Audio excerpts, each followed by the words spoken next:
क्या कभी आपने सोचा है कि टैंकर और सिलेंडर हमेशा गोल शक्ल में ही क्यों होते हैं? बड़े बड़े टैंकर तो आपने ज़रूर देखे होंगे, कभी सड़कों पर तो कभी घरों में।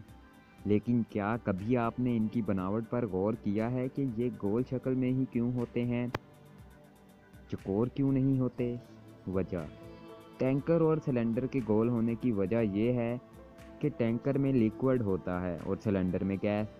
तो लिक्विड या गैस दोनों को जब भी किसी चीज़ में भरा जाता है तो वो इस कंटेनर के किनारों पर ज़्यादा जोर देते हैं।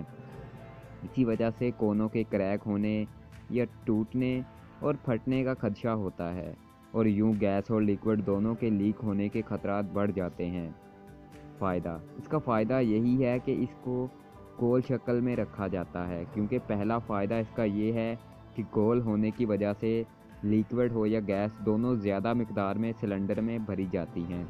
और दूसरा फ़ायदा ये है कि इसको खाली करना भी आसान होता है, क्योंकि दरमियान में कोई खला नहीं आता।